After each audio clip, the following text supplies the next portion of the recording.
Тужбеното барање на екс-тренерот на Осогово Тоде Митев за неисплатени 14.000 денари од клубот, а врз основа на усмен договор со тогашниот претседател Јордан Минов, по кое позитивно одлучи Основниот суд во Кочани, ќе има и второ полувреме.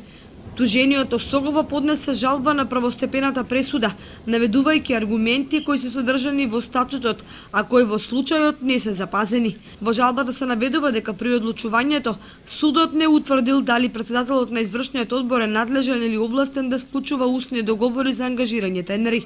Бидејќи во овој документ децидно стои дека тоа право го има исклучиво секретарот на клубот по претходно овластување од извршниот одбор. Во конкретниот случај, ако тогашниот претседател усно се испазарил да му плаќа на Митев по 7.000 денари месечно, ќе треба лично тој да му ги исплати средствата, а не клубот, затоа што тој немал право на таков договор. Башка што усниот договор може да биде по многу нешта симптоматичен, затоа што со изјави може да се менуваат сумите и другите сегменти на двете страни.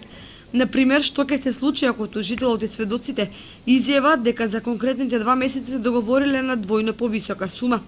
Таквата практика може да доведе до ситуација еден претседател на клуб на 2-3 месеци пред заменувањето усно да договори голем хонорар за ангажиран тренер и да си замине, оставајќи некој по него да го плаќа договореното. Во секој случај наред е апелациониот суд во Штип, од кој во жалбата се бара да ја поништи првичната одлука на Основниот суд и предметот да го врати на повторно